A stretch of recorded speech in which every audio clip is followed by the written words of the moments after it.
Okay, so quick tips ulit, fraction. Mag-add kayo or subtract ng dalawang fraction. Ganito lang yung gawin nyo. Halimbawa, 2 over 7 plus 1, 4. So, ang gagawin nyo lang, cross multiplication. So, 2 times 4 is 8. And then yung isa naman, 7 times 1 is 7. Then ipag-add nyo yun, okay? So, 8 plus 7 is 15. So, meron na kayong numerator. Then, para naman makuha yung denominator, ang gagawin nyo naman is multiply nyo lang yung dalawang denominator. So, 7 times 4 is 28. So, ang sagot, 15 over 28. So, isa pa, 3 over 2 plus 4 over 3. So, again, i-multiply nyo lang pa cross. 3 times 3 is 9. And then, 4 times 2 is 8. Pag-add nyo yun, 9 plus 8 is 17. So, meron na tayong numerator. So, para makuha yung denominator, i-multiply nyo lang yung dalawa.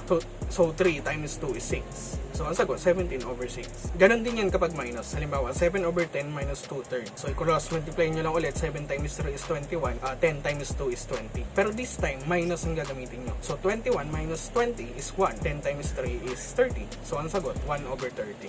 Diba? Simple.